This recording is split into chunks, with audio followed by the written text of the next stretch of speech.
Yakobus pasal yang keempat, ayat yang ke-13 sampai pasal yang kelima, ayat yang ke-6. Seperti biasa sebelum kita masuk di dalam pembahasannya, saya akan bacakan buat kita semuanya. Mari kita simak Alkitab kita masing-masing. Jadi sekarang, hai kamu yang berkata hari ini atau besok kami berangkat ke kota Anu, dan di sana kami akan tinggal setahun dan berdagang serta mendapat untung. Sedang kamu tidak tahu apa yang akan terjadi besok. Apakah arti hidupmu? Hidupmu itu sama seperti uap yang sebentar saja kelihatan lalu lenyap. Sebenarnya kamu harus berkata, jika Tuhan menghendakinya, kami akan hidup dan berbuat ini dan itu. Tetapi sekarang kamu memegahkan diri dalam congkakmu dan semua kemegahan yang demikian adalah salah. Jadi jika seorang tahu bagaimana ia harus berbuat baik tetapi ia tidak melakukannya, ia berdosa. Jadi sekarang hai kamu orang-orang kaya, menangislah dan merataplah atas sengsara yang akan menimpa kamu. Kekayaanmu sudah busuk dan pakaianmu telah dimakan nyengat. Emasmu dan perakmu telah berkarat. Karatnya akan menjadi kesaksian terhadap kamu dan akan memakan dagingmu seperti api. Kamu telah mengumpulkan harta pada hari-hari yang sedang berakhir. Sesungguhnya telah terdengar teriakan besar karena upah yang kamu tahan dari buruh yang telah menuai hasil ladangmu dan telah sampai ke telinga Tuhan semesta alam keluhan mereka yang menyabit panenmu. Dalam kemewahan kamu telah hidup berfoya-foya di bumi. Kamu telah memuaskan hatimu sama seperti pada hari penyembelihan. Kamu telah menghukum bahkan membunuh orang yang benar dan ia tidak dapat melawan kamu.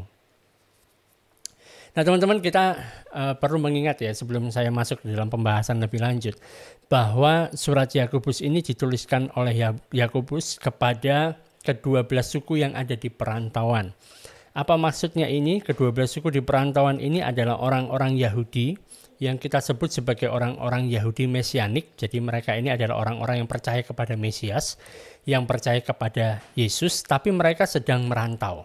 Mereka sedang tersebar di seluruh daerah Kekaisaran Romawi pada saat itu.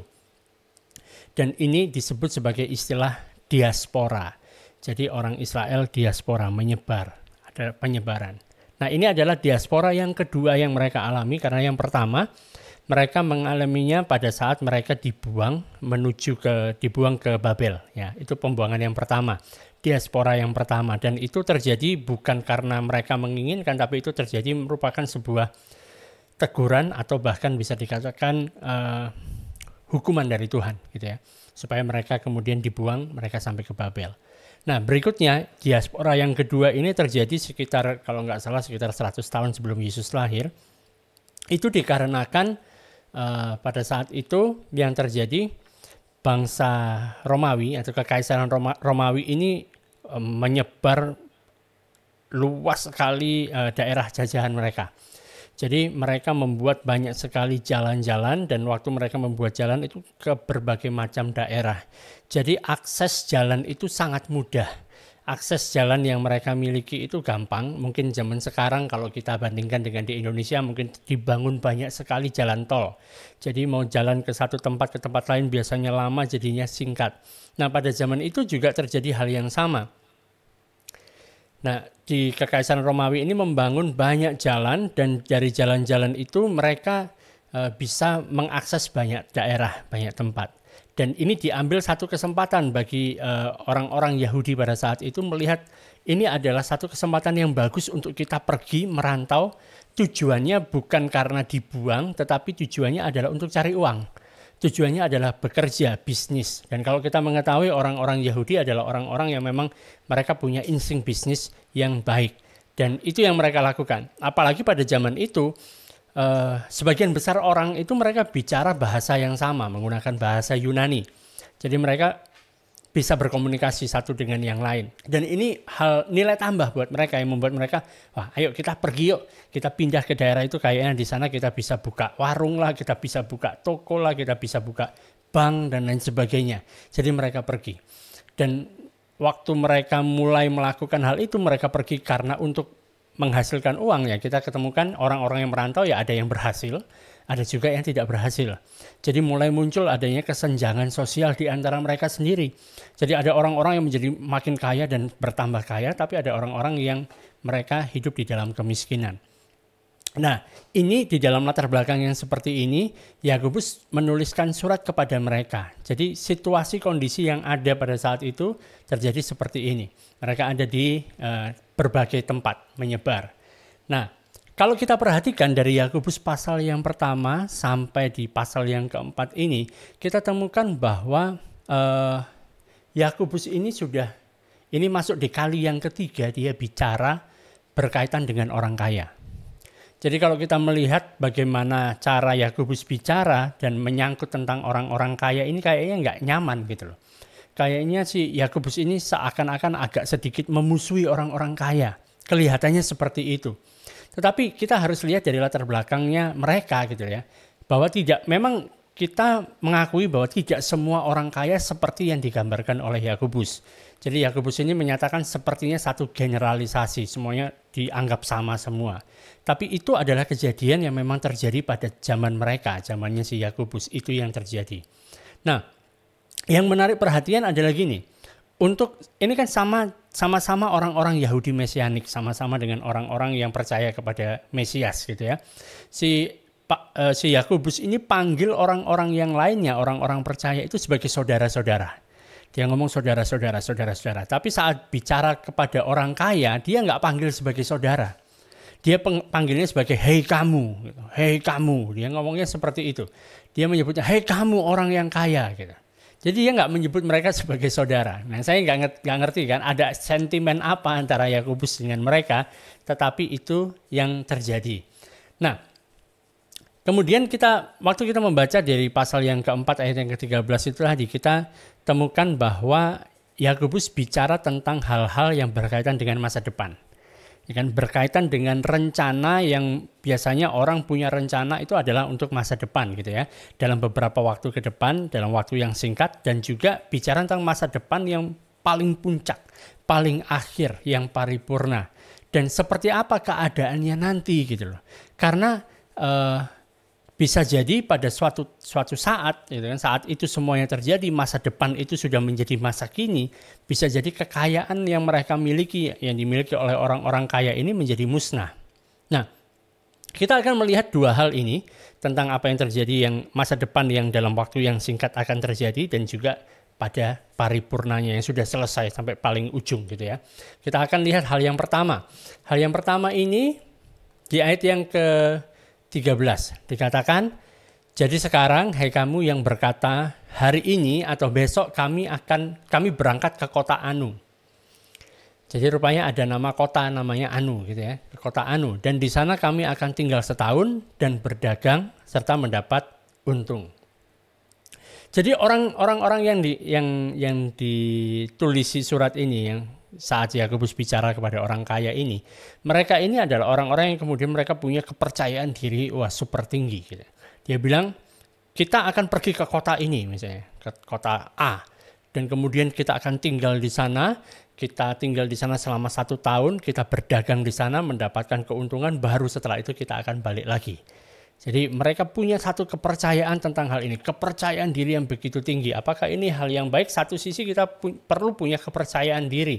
Tetapi kan yang dikatakan oleh si Yakobus di sini, mereka membuat rencana itu sampai di tahun yang akan datang, dan mereka yakin bahwa mereka dengan kekuatan mereka bisa menyelesaikannya, bisa mencapai apa yang mereka rancangkan. Dan seakan-akan mengatakan bahwa kok besok kita pergi ke kota Anu, kita tinggal di sana 1 tahun, kita dapat untung, kita pulang. Pertanyaannya, kalau misalnya kita punya rencana seperti itu, ayo kita pindah dari kota ini, pindah ke sana, kita buka usaha di sana 1 tahun, untung yang besar, kita pulang. Pertanyaannya, apakah pasti terjadi seperti itu? Apakah itu merupakan sesuatu hal yang memang benar-benar pasti akan terjadi? Dan hal semacam ini perlu kita renungkan, kita ketahui gitu kan. Jadi dikatakan dengan kepercayaan yang sangat tinggi, seakan-akan tidak akan ada yang bisa mempengaruhi rancangan mereka. Rencana mereka tidak mungkin gagal. Seakan-akan mereka yang memegang kendali seutuhnya atas rencana yang mereka buat itu. Dan ini bicara tentang tujuan utama mereka adalah pergi ke sana untuk menghasilkan uang, untuk mendapatkan uang dari bisnis mereka. Dan dengan penuh kepercayaan diri mereka melakukannya. Nah, memang benar kalau bicara bisnis, kalau bicara usaha, kalau tidak melakukan ekspansi bisnis, maka bisnis akan mati gitu loh. Kalau bisnis dibiarkan saja, tidak selalu dibangun, tidak selalu mengikuti perkembangan, ya lama-lama akan ditinggalkan orang gitu loh. Nggak akan ada orang yang melakukan hal itu, atau yang menjadi langganan kita bisa pindah ke tempat yang lain misalnya seperti itu. Memang penting gitu kan, adanya inovasi, kita tetap melangkah maju di dalam bisnis supaya bisnis kita tidak tertinggal, itu hal yang penting dan memang perlu untuk dilakukan. Tapi pada dasarnya kan kalau kita lihat orang-orang yang sedang dibicarakan oleh Yakobus ini, mereka berencana untuk memperluas bisnis mereka ke kota yang lain, ke daerah yang lain. Istilahnya mungkin mereka mau buka cabang, ya kan? Buka cabang usaha mereka, sehingga mereka membuat satu perencanaan sedemikian rupa. Nah, di sini Yakobus mengingatkan mereka bahwa kehidupan kita di atas muka bumi itu nggak menentu. Kita nggak bisa langsung patok ini itu dan kita berpegang sekuat-kuatnya kepada hal itu, nggak bisa, karena kehidupan kita itu nggak menentu. Kita tidak pernah bisa berpegang benar-benar kepada rencana yang kita buat dan memang harus seperti itu yang terjadi. Karena sebagian besar tidak terjadi seperti itu. Karena ada berbagai macam faktor-faktor di dalam kehidupan kita yang mempengaruhi hasilnya kemudian. Nah, kalau kita melihat kan, contoh misalnya, orang yang melakukan seperti ini, yang punya rencana untuk menaklukkan dunia, untuk menguasai semua. Dia punya segala macam sumber dayanya untuk dia bisa menguasai dunia. Ada satu contoh orang ini namanya adalah seorang raja, namanya adalah Alexander Agung. Alexander the Great. Dia waktu itu punya kekuasaan, punya pasukan yang begitu kuat, di mana dia bisa menjelajah, dia bisa mengalahkan negara-negara, kerajaan-kerajaan di sekitarnya dan merebutnya, sampai kemudian ya, dia punya satu rencana untuk merebut atau menguasai seluruh dunia yang dia kenal pada saat itu. Namun begitu dia sampai di daerah Babilonia, umurnya baru 32 tahun. Dia kena penyakit, entah ada orang mengatakan dia diracun atau mungkin karena sakit, dia mati. Dia meninggal dunia usia 32 tahun. Semua rencananya, semua pasukan yang dia miliki untuk dia bisa menaklukkan dunia itu nggak berjalan lagi. Berhenti pada saat itu. Waktu dia berhenti, segalanya berakhir. Ini yang terjadi. Ini contoh yang bisa kita lihat. Bahkan Yakobus dia mengingatkan kepada orang-orang yang mengatakan, oh kita akan pergi ke kota anu, tinggal di sana 1 tahun, kemudian kita akan pulang. Kita akan mendapatkan keuntungan yang banyak. Belum tentu bos, gitu. Belum tentu. Ayat yang ke-14 dia mengatakan, sedang kamu tidak tahu apa yang akan terjadi hari besok. Kita nggak tahu apa yang terjadi besok, gitu kan. Dan bahkan dia mengatakan, apa arti hidupmu? Hidupmu itu sama seperti uap yang sebentar saja kelihatan lalu lenyap. Saudara, kita diingatkan untuk mengingat hal ini, gitu. Mengetahui hal ini. Bahwa dalam segala perencanaan tentang masa depan kita perlu mengingat bahwa nggak ada yang pasti di depan kita, gitu loh. Kita nggak tahu apa yang terjadi hari esok. Hidup kita nggak tentu, gitu. Kita nggak bisa berpegang sepenuhnya kepada rencana kita. Kita nggak bisa berpegang sepenuhnya kepada keinginan kita. Dan kita bisa jadi nggak bisa yakin sepenuhnya tentang apa yang akan terjadi. Contohnya gini, tahun 2020 awal, gitu kan? Tahun 2020 awal. Waktu itu saya lagi meeting dengan semua orang-orang di misi ini untuk kami mau mengadakan acara penginjilan di 11 kota yang ada di Indonesia. Jadi sudah dipersiapkan dari tahun sebelumnya, tahun 2019. Jadi kita sudah persiapkan semuanya, tahun 2020 kita adakan rapat untuk membahas hal itu, semuanya sudah oke, siap, kita akan launching, kita akan melakukan penginjilan ke 11 kota di Indonesia. Tahu apa yang terjadi? Semua rencana itu batal karena COVID. Kita nggak tahu gitu loh bahwa COVID akan menyerang. Jadi semuanya batal. Tapi kemudian karena kita tidak benar-benar berpegang kepada hal itu bahwa harus yang seperti ini. Rupanya sebelum hal itu terjadi, Tuhan sudah bekerja mempersiapkan kami untuk melakukan acara penginjilan tapi lewat online. Jadi sebelum zaman-zaman online pada saat itu sudah dipersiapkan. Sehingga waktu terjadi pandemi, kita mengadakannya secara online. Nah, berkaitan tentang hal ini kan, kita mengetahui bahwa kita bisa berencana, tapi kita nggak tahu apa yang ada di masa depan. Contoh berikutnya adalah beberapa tahun yang lalu, 1 atau 2 tahun lalu, kalau nggak salah. Waktu itu kami dan saya ketemu dengan gubernur di salah satu provinsi. Kemudian setelah ngobrol-ngobrol bicara, oke, nanti tahun depan, ya tahun ini, gitu ya, tahun ini berarti tahun lalu lah ya. Tahun ini kita akan mengadakan acara dalam tanda kutip KKR gitu kan, KKR atau festival, kami sebutnya sebagai festival. Kita akan adakan nanti pakai stadion saya, nanti kita kumpulkan semua orang, wah, aman semuanya gitu kan. Kita sudah siap nih, luar biasa. Ternyata setelah kami pulang sampai di rumah, kemudian dalam waktu beberapa bulan setelah itu dengar kabar bahwa gubernur tersebut terkena kasus sehingga acara tidak bisa dilakukan lagi. Jadi kita bisa berencana, kita bisa berencana. Tapi yang namanya hari esok kita nggak ada yang tahu. Semuanya bisa berubah. Nah, memang nggak ada salahnya dan kita perlu untuk membuat rencana untuk masa depan. Kita perlu untuk membuat rencana tentang apa yang akan kita lakukan. Tetapi berbeda kan. Waktu kita menyatakannya, waktu kita ngomong itu bukan seakan-akan pokoknya ini pasti akan terjadi. Pasti seperti ini, ya belum tentu gitu loh. Belum tentu akan menjadi kenyataan. Jadi seakan-akan kita bisa memutuskan dengan kekuatan kita, dengan kemampuan kita bahwa hal itu pasti akan terjadi, belum tentu. Nah seakan-akan ini juga si Yakobus ini mengulangi apa yang dikatakan oleh Tuhan Yesus juga. Tuhan Yesus berkata tentang waktu memberikan perumpamaan tentang orang yang kaya di dalam Lukas pasal yang ke-12 ayat yang ke-16. Saya bacakan ya. Kemudian ia mengatakan kepada mereka suatu perumpamaan, katanya, ada seorang kaya, tanahnya berlimpah-limpah hasilnya. Dia bertanya ke dalam hatinya, apakah yang harus aku perbuat sebab aku tidak punya tempat di mana aku dapat menyimpan hasil tanahku. Lalu katanya, inilah yang akan aku perbuat. Ya kan? Hampir mirip kan seperti yang di Yakobus. Ini yang akan kita lakukan. Inilah yang akan aku perbuat. Aku akan merombak lumbung-lumbungku dan aku akan mendirikan yang lebih besar. Dan aku akan menyimpan di dalamnya segala gandum dan barang-barangku. Sesudah itu aku akan berkata kepada jiwaku, jiwaku ada padamu banyak barang, tertimbun untuk bertahun-tahun lamanya. Beristirahatlah, makanlah, minumlah, dan bersenang-senanglah. Wah, kayaknya sudah happy kan? Sudah disiapkan semuanya, hartanya melimpah. Tapi di ayat yang ke-20 dikatakan, tetapi firman Allah kepadanya, hai engkau orang bodoh, pada malam ini juga jiwamu akan diambil daripadamu. Dan apa yang telah kau sediakan, untuk siapakah itu nanti? Jadi dikatakan seperti orang yang bodoh. Namun saudara, kita perlu untuk mengakui bahwa ada sih memang kecenderungan di dalam diri kita yang berpikir bahwa sepertinya aku ini akan hidup untuk selama-lamanya. Gitu kan. Sepertinya aku akan terus ada ini, di muka bumi ini. Tapi kita perlu hati-hati kalau kita sudah mulai punya pemikiran yang semacam itu. Gitu.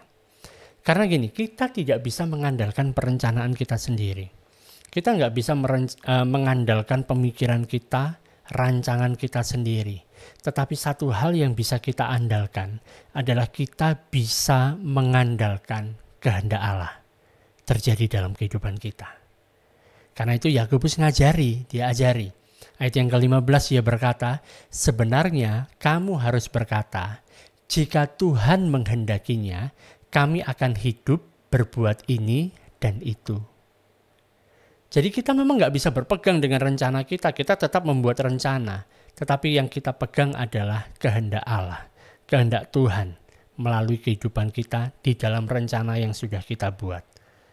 Kita berpegang kepada kehendak Tuhan, bukan berpegang pada rencana kita sendiri. Dan kalau kita mempelajari dalam kitab-kitab perjanjian baru, kita akan temukan banyak para rasul itu mengatakan hal yang serupa dan mereka mempunyai kebiasaan untuk mengatakan hal yang seperti itu. Kalau Tuhan menghendaki. Mungkin saudara kita perlu untuk belajar kepada saudara-saudara kita Muslim. Mereka kalau ditanya apa-apa mereka akan mengatakan kalau Tuhan menghendaki, insya Allah gitu kan. Itu yang mereka sampaikan. Kadang-kadang kita orang Kristen seakan-akan kita, pokoknya kalau aku sudah pasti bisa. Kita melupakan ada kehendak Allah. Allah bisa campur tangan dalam segala sesuatu. Allah mungkin punya rencana yang lebih baik. Dan dia pastinya Allah punya rencana yang lebih baik daripada apa yang bisa kita rancangkan. Ayat yang ke-16 dikatakan, tetapi sekarang kamu memegahkan diri dalam congkakmu. Bayangkan, memegahkan diri dalam congkak. Itu apa enggak super sombong? Ya kan? Sudah congkak memegahkan diri lagi. Ya kan? Tetapi sekarang kamu memegahkan diri dalam congkakmu. Dan semua kemegahan yang demikian adalah salah. Itu yang dikatakan Yakobus. Jelas. Karena kita temukan gini loh. Makin lama kita temukan bahwa orang itu memang memuja kesuksesan. Kayaknya kesuksesan itu adalah segalanya. Kalau kamu belum punya ini, kamu belum begitu, kamu belum ini, kamu belum sukses. Sehingga yang dikejar adalah kesuksesan yang seperti itu. Memang nggak salah saudara, kita menjadi orang yang sukses itu tidak salah. Nggak salah. Nggak ada yang salah dengan hal itu. Tetapi akan menjadi bermasalah kalau kita mulai memegahkan diri. Kalau kita mulai muncul yang namanya kecongkakan itu. Apalagi kita mulai memegahkan diri di dalam kecongkaan. Wah, ini luar biasa. Ini lebih daripada istilah orang Kupang mengatakan wu'a, ini di atasnya wu'a ini. Lebih lagi ini. Lebih ngomongnya begitu tinggi lagi. Jadi di atas kecongkaan ada memegahkan diri lagi. Belum terjadi ini, ya kan? Bicara masih rencana ini.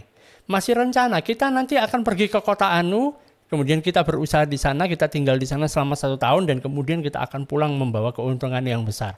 Belum terjadi, masih rencana tapi sudah sombong. Wah, beli aja dulu semuanya, belum terjadi gitu tapi sudah sombong gitu. Kalau belum terjadi aja sudah sombong, apalagi nanti kalau memang beneran sudah terjadi, wah sombongnya tingkat dewa itu bisanya. Wah luar biasa. Jadi menjadi sombong yang mengatasi segala sombong. Kalau benaran terjadi. Makanya Yakobus mengatakan kemegahan yang seperti itu adalah salah. Ya, artinya kemegahan yang seperti itu tadi adalah salah. Dengan demikian kita bisa mengambil kesimpulan bahwa tidak semua kemegahan itu salah. Kita bisa bermegah pada hal-hal yang benar. Kita bisa bermegah dalam hal-hal yang lain selain yang tadi itu gitu kan. Kemegahan yang salah adalah saat kita memegahkan pencapaian kita sendiri, kemampuan kita sendiri. Dan itu akan sangat mudah kita lakukan. Karena aku yang buat ini. Coba kalau bukan aku yang bicarakan nggak bisa, karena aku. Gitu. Jadi ini adalah kemegahan atau bermegah dalam hal yang salah. Jadi kalau kita lihat misalnya dalam kehidupan Rasul Paulus pun mengatakan bahwa kita bisa bermegah. Dalam apa gitu ya? Saya bacakan buat saudara di dalam 2 Korintus pasal yang ke-10 ayat yang ke-13. Sebaliknya kami tidak mau bermegah melampaui batas. Ya kan? Tidak mau bermegah melampaui batas. Melainkan tetap dalam batas-batas daerah kerja yang dipatok Allah bagi kami yang meluas sampai kepada kamu juga. Sebab dalam memberitakan Injil Kristus kami telah sampai kepada kamu, sehingga kami tidak melewati batas daerah kerja kami, seolah-olah kami belum sampai kepada kamu. Kami tidak bermegah atas pekerjaan yang dilakukan orang lain di daerah kerja yang tidak dipatok untuk kami. Tapi kami berharap apabila imanmu makin bertumbuh, kami akan mendapat penghormatan lebih besar lagi di antara kamu jika dibandingkan daerah kerja yang dipatok untuk kami. Ya kami hidup supaya kami dapat memberitakan Injil di daerah-daerah yang lebih jauh daripada daerah kamu dan tidak bermegah atas hasil-hasil yang dicapai orang lain di daerah kerja yang dipatok untuk mereka. Tetapi barang siapa bermegah, hendaklah ia bermegah di dalam Tuhan. Rasul Paulus mengatakan kami juga bisa bermegah. Yang kami megahkan adalah memang karena tugas yang diberikan Tuhan kepada kami dan kami lakukan hal itu. Karena itu kami melakukannya, kami bisa bermegah, kami bisa dalam tanda kutip menyombongkan diri tapi bukan sombong, bukan congkak, tapi kita memegahkan karya yang dilakukan Allah, karya yang dilakukan Tuhan melalui diri kita. Makanya waktu kita bermegah di dalam Tuhan. Dan ini adalah bermegah yang benar.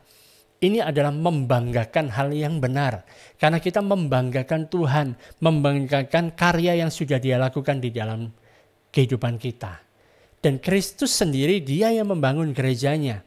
Dan gerejanya ini akan bertumbuh makin lama makin besar, makin berpengaruh. Dan itu semuanya karena Kristus, bukan karena kita. Oh, gara-gara aku ada di gereja itu maka gereja itu berhasil. Bukan. Gara-gara Kristus yang ada di dalam kita yang membuat kita bisa melakukan perkara-perkara yang besar karena dia. Jadi kita bermegah oleh karena dia. Nah, ayat yang ke-17 pasal yang keempat dari surat Yakobus dikatakan, jadi jika seorang tahu bagaimana ia harus berbuat baik tetapi tidak melakukannya, ia berdosa. Nah, ini yang dikatakan. Nah, kalimat ini kelihatannya adalah seperti jaga sembung bawa golok gitu. Kayaknya nggak nyambung dengan ayat-ayat yang tadi. Kenapa si Yakobus kok sering sekali ngomongnya seperti ini, seakan-akan ada hal-hal yang nggak nyambung gitu loh dengan hal-hal yang di atasnya. Tapi yang mau disampaikan dia adalah marilah kita melibatkan Allah di dalam perencanaan kita. Apa yang kita rencanakan, kita libatkan Allah. Kita berpegang kepada kehendak Allah, bukan pada kehendak kita sendiri. Jadi jika seorang tahu bagaimana ia harus berbuat baik, apa berbuat baik? Mengandalkan kehendak Allah, berpegang kepada kehendak Allah. Kalau kita tahu bahwa harusnya kita berpegang kepada kehendak Allah tapi kita tidak melakukannya, itu sama seperti berdosa. Jadi saudara, mari kita berpegang pada kehendak Allah. Jangan pada kehebatan kemauan kita sendiri. Nah, berikutnya kita masuk dalam poin yang kedua. Tentang masa depan yang di ujung sana. Tentang masa depan yang pamungkas. Yang akhirnya beneran. Nah, di sini sekali lagi si Yakobus itu berusaha untuk membuat orang-orang yang ditulisinya, khususnya adalah orang-orang kaya ini untuk memperhatikan apa yang dia sampaikan. Karena dia sadar bahwa apa yang dia katakan ini, yang dia sampaikan ini mungkin orang-orang kaya ini nggak akan mau dengar gitu. Nggak nyaman waktu mendengarnya karena ditegur gitu kan. Nggak nyaman, tapi si Yakobus ini pastikan supaya kamu perlu untuk mendengarnya. Kamu perlu untuk memperhatikan hal ini. Makanya dia mengatakan, hai kamu, gitu, hai kamu, dengarkan hal ini, gitu ya. Dia mengatakan, hai kamu orang-orang yang kaya, perhatikan. Jadi ini yang disampaikan oleh Yakobus, dan karena gini, bukan karena, kalau saya melihatnya, bukan karena Yakobus itu benci sama mereka, tapi justru karena Yakobus itu mengasihi mereka supaya mereka ini tidak menjadi orang-orang yang terhilang, gitu ya. Dan harus untuk memperhatikan, diajak untuk memperhatikan apa yang ada di depan. Diajak untuk memperhatikan tentang masa depan nanti, akhirnya nanti seperti apa gitu. Kenapa demikian ya? Karena seperti itulah kehidupan orang Kristen gitu loh. Kehidupan kita bukan hanya memperhatikan apa yang terjadi sekarang, tetapi apa yang akan terjadi pada kekekalan. Itu adalah kehidupan Kristen. Kehidupan kekristenan bukan hanya lihat hari ini apa, makan di mana, bukan hanya bicara seperti itu, tapi kita melihat dampaknya pada kekekalan, diproyeksikan ke depan. Nah, itu pemikiran kehidupan orang Kristen. Perasaan kita saat ini, waktu kita mau melakukan segala sesuatu, waktu kita mau merencanakan segala sesuatu kan, kita gunakan perasaan kita seakan-akan nanti di masa depan gimana ya kalau aku melakukan seperti ini. Jadi ini adalah cara pola pikirnya orang Kristen, harusnya seperti itu. Harusnya seperti itu, melihat ke depan. Bukan hanya yang pada yang kelihatan, tapi melihat yang tidak kelihatan. Sebab yang tidak kelihatan itu yang kekal, kata firman Tuhan. Jadi Yakobus mengatakan bahwa apa yang kamu rasakan pada saat itu nanti gitu kan. Pada waktu kamu melakukan perencanaan yang akan kamu lakukan sekarang, kira-kira nanti di waktu yang akan datang seperti apa.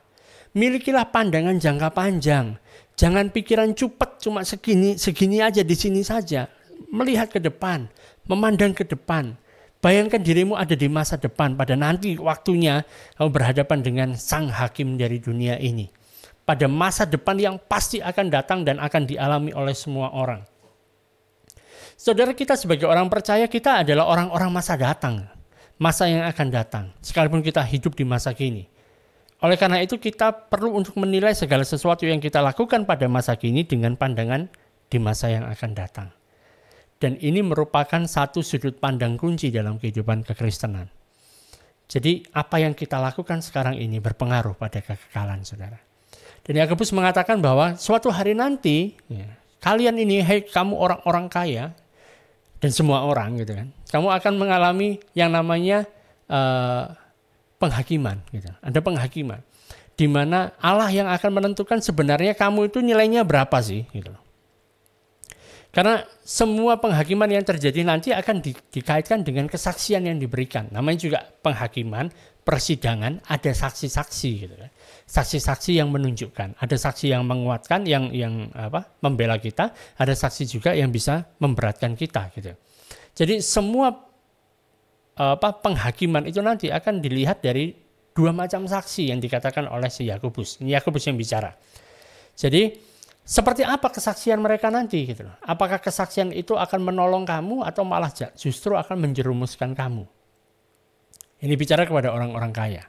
Pasal yang kelima ayat yang pertama dikatakan di sana bahwa kita temukan ada dua saksi adalah bicara tentang kekayaan kita itu menjadi saksi, dan berikutnya adalah orang-orang yang bekerja kepada kita itu juga menjadi saksi. Jadi ada dua saksi. Sudah dikatakan 2-3 orang saksi, satu perkara sah kan gitu ya. Kita lihat pasal yang kelima ayat yang pertama. Jadi sekarang, hai kamu orang-orang kaya, menangislah dan merataplah atas sengsara yang akan menimpa kamu. Kekayaanmu sudah busuk, ayat 2. Dan pakaianmu telah dimakan nyengat. Bayangkan, kekayaan bisa busuk. Baju mau seindah apa, seperti yang kita lihat di pasal-pasal awal, kalau ada orang datang dengan memakai pakaian yang indah-indah, dikatakan pakaianmu sudah dimakan nyengat di masa yang akan datang. Kekayaanmu busuk, pakaianmu dimakan nyengat. Ayat 3, hal yang nggak mungkin terjadi menjadi terjadi di sini. Emas dan perakmu sudah berkarat. Bayangkan, emas dan perak bisa berkarat. Itu yang terjadi di sana.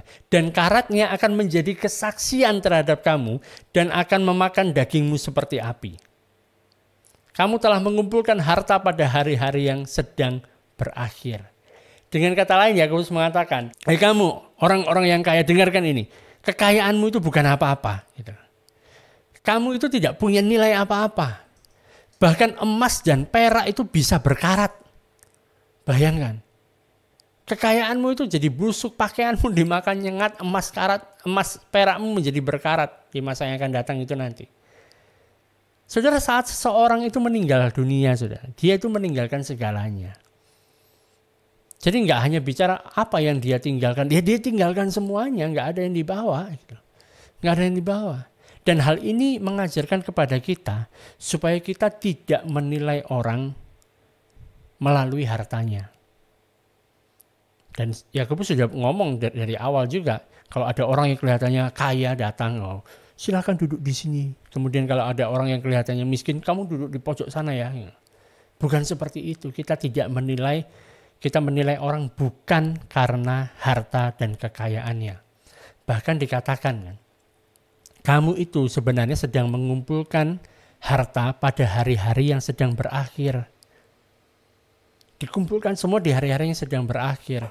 Mengumpulkan banyak-banyak, setelah itu nggak dipakai gitu loh. Setelah itu nggak bisa dinikmati, ditinggal semuanya.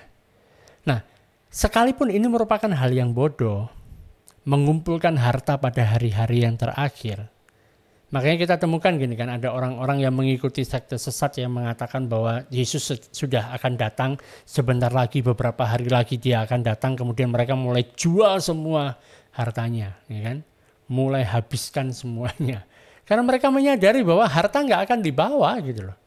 Nggak akan dibawa. Dan di sini kan, sekalipun ini merupakan satu hal yang bodoh, mengumpulkan harta pada hari-hari yang terakhir, banyak orang melakukannya gitu loh. Mengumpulkan harta pada hari-hari yang sedang berakhir. Menimbun harta, mengejar harta. Tapi setelah itu, semuanya musnah. Semuanya tidak ada lagi. Emas perak pun berkarat. Itu kesaksian yang pertama. Nggak ada gunanya.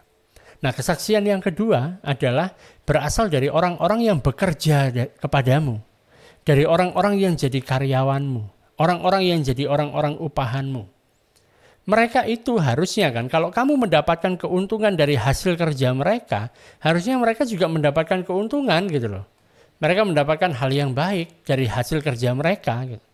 Tapi yang jadi masalah adalah, hei kamu orang-orang kaya, kata Yakobus, kamu itu malah menahan upah mereka.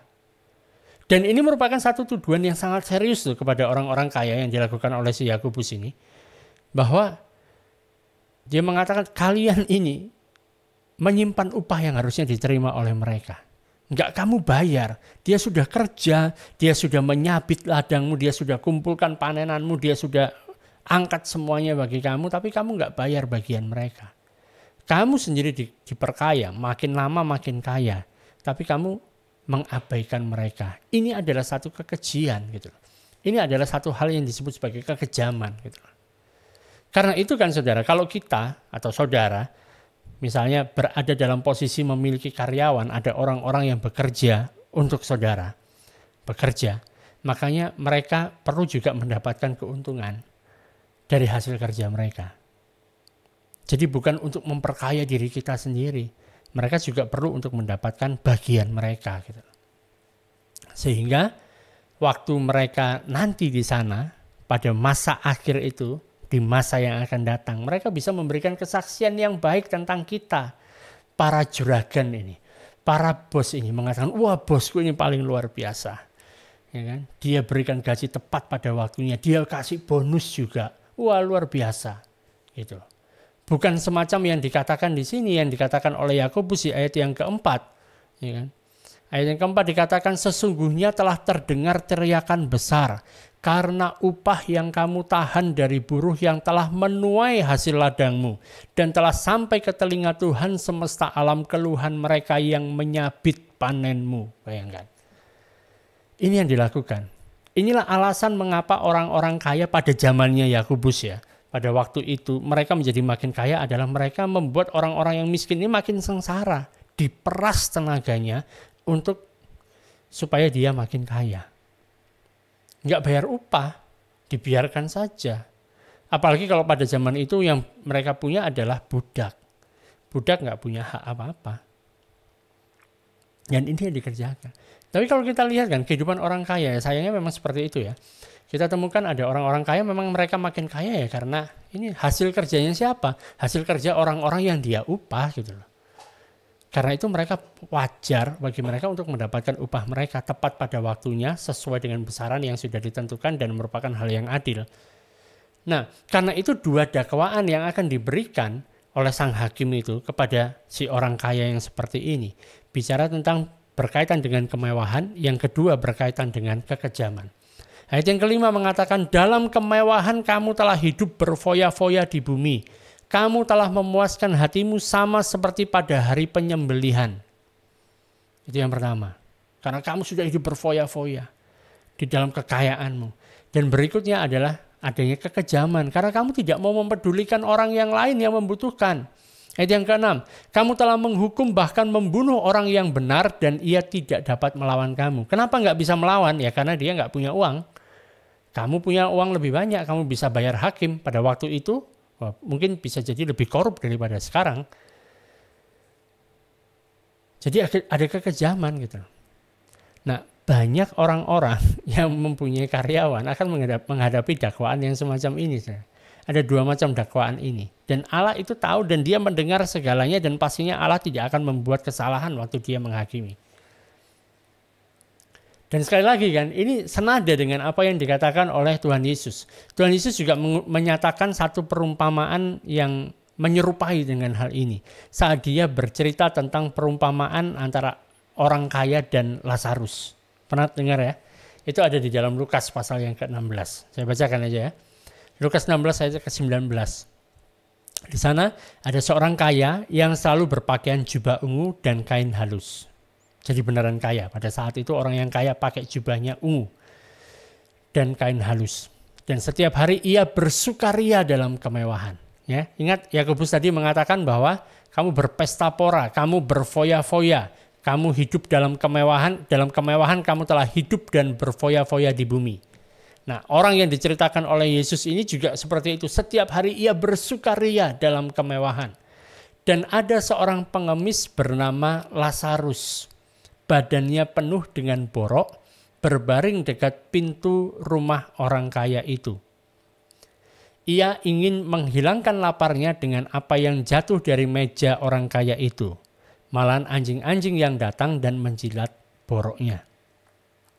Dari semua perumpamaan kan, hanya ini saja yang disebutkan satu orang yang punya nama di situ, yaitu Lazarus. Dari perumpamaan Yesus ini, nama Lazarus ini disampaikan, disebutkan. Apakah gara-gara temannya dia, temannya Yesus namanya adalah Lazarus, saudara Maria dan Marta? Saya pikir bukan gara-gara itu. Ya. Saya pikir bukan gara-gara itu. Tapi Lazarus itu artinya adalah yang dikasih oleh Allah. Itu arti kata Lazarus. Dan Lazarus ini, orang yang miskin ini ada di depan, di gerbang. Dia ingin makan apa yang jatuh dari meja orang kaya. Karena dia tahu apa yang jatuh dari meja orang kaya itu ya memang nggak dibutuhkan lagi oleh orang kaya itu, tapi itu merupakan suatu hal yang berharga bagi dia, yang bisa mengenyangkan dia. Apa yang jatuh dari meja orang kaya? Nah pada zaman itu kan belum ada tisu, ya kan? Kalau kita sekarang makan apa-apa pakai tisu, dilap selesai pakai tisu. Pada zaman itu mereka nggak pakai tisu. Mereka belum punya yang namanya tisu, jadi yang dipakai untuk ngelap, untuk selesai makan, untuk bersihkan jarinya. Kalau misalnya kena kuah-kuah, misalnya kena bumbu rendang dan sebagainya kan, dibersihkannya pakai roti. Jadi ngambil roti untuk ngelap ini kan. Nah, untuk ngelap. Setelah itu selesai, dibuang ke bawah. Makanya anjing makan remah-remah yang jatuh dari meja tuannya, karena enak gitu. Itu yang dimakan. Nah, Lazarus mau makan hal seperti itu. Yang terjadi kemudian di ayat yang ke-22, matilah orang yang miskin itu, lalu dibawa oleh malaikat ke pangkuan Abraham.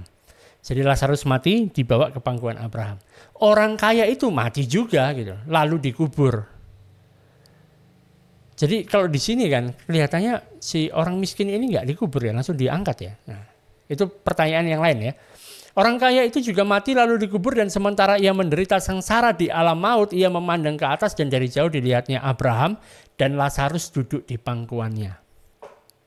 Saudara, di sini kan dalam perumpamaan ini tidak pernah dikatakan bahwa orang kaya ini adalah orang yang jahat, orang yang melakukan dosa. Dia punya dosa, dia melakukan penindasan dan sebagainya. Enggak diceritakan seperti itu. Tapi yang dikatakan di situ adalah dia hidup bersukaria dalam kemewahan.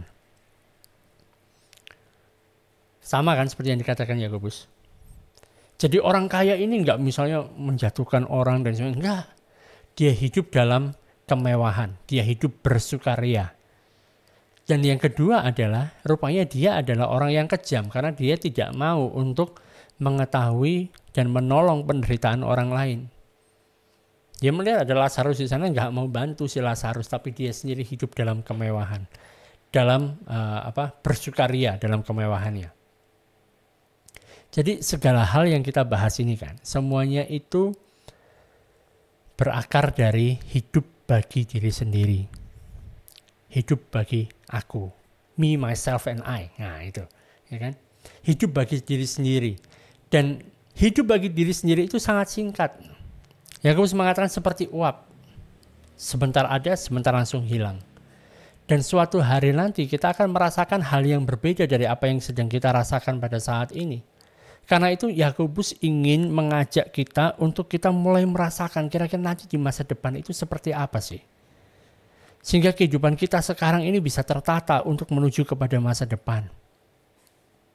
Dia mengingatkan tentang masa depan kita sehingga kita bisa mengubah sikap dan tingkah laku kita pada masa kini. Karena dia ingatkan nanti itu seperti apa. Bagaimana sih pandangan kita terhadap uang? Bagaimanakah pandangan kita terhadap harta? Harusnya berubah sekarang. Harusnya kita punya pandangan yang berbeda. Bukan berarti kita tidak boleh punya uang, bukan berarti kita tidak boleh kaya, tidak boleh punya harta, bukan seperti itu. Tetapi kita menjadi orang-orang yang tidak menjadi hamba uang gitu loh. Kita nggak lagi menjadi hamba uang. Tujuan hidup kita bukan untuk mengumpulkan uang, tapi tujuan kita adalah mendapatkan yang nanti ya di sana, di masa yang akan datang, yang ada di dalam kekekalan. Kita mengumpulkan satu hal yang lebih berharga di masa depan. Bukan kita mengumpulkan segala sesuatu di sini dan nantinya ini semuanya akan mendakwa kita di masa datang. Bahkan tadi dikatakan emas dan perak karatnya itu akan membakar kita seperti api. Itu kan ngeri. Makanya kan dengan kita mengetahui hal-hal ini, boleh kita melakukan perencanaan dan harus kita mempunyai perencanaan. Tapi kita merencanakan segala sesuatu itu tetap bergantung, berpegang kepada kehendak Allah. kehendak Tuhan di dalam kehidupan kita. Kita tidak memaksakan dan kita tidak menyombongkan apa yang kita rancangkan. Kita menyerahkan itu kepada Tuhan. Biarlah kehendak Tuhan yang terjadi di dalam kehidupan kita. Dan satu hal yang kita bisa pegang dan pasti, karena ini dikatakan oleh firman Tuhan, bahwa rancangan Tuhan itu pasti yang terbaik. Rancangan kita mungkin banyak kesalahan, mungkin nggak sempurna. Bagi kita kelihatannya sudah wah, tapi bagi Allah berbeda. Karena itu kita serahkan kepada Dia. Dan kita menjadi orang-orang yang sadar akan masa depan. Hidup kita bukan sekarang saja, saudara. Ada kekekalan menanti kita. Di mana di situ kita di sini sekarang kita latihan seperti apa sih hidup di masa depan nanti. Kita tidak dikuasai oleh harta. Kita bisa memperhatikan orang-orang yang ada di sekitar kita. Bahwa kita diberkati untuk bisa menjadi berkat. Bukan untuk kita menyombongkan diri di dalam kita bermegah di dalam kecongkakan kita. Tapi kita menjadi orang-orang yang tahu diri, orang-orang yang bisa menempatkan diri, di mana kita berada, kita bisa menjadi berkat. Karena itu, silakan buat rencana. Seperti kami sedang berencana juga. Dan kalau Tuhan menghendaki, tahun depan kita akan mengadakan Bible Camp. Kita akan berkumpul bersama-sama di satu tempat. Kita akan undang teman-teman semuanya bisa datang, kita sama-sama bersekutu, kita sama-sama belajar Alkitab di satu tempat yang nggak diganggu oleh siapapun juga, nggak diganggu dengan jaringan dan sebagainya. Kita berkumpul, kita belajar Alkitab mungkin 2 atau 3 hari, sambil kemudian kita bisa saling mengenal satu dengan yang lain. Kita juga bisa refreshing sama-sama gitu ya di dalam Bible Camp.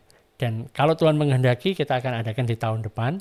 Jadi bagi teman-teman kalau misalnya merasa bahwa aku juga mau terlibat di dalam acara ini, nanti bisa hubungi kami supaya kita bisa atur kapan waktunya, ya kan?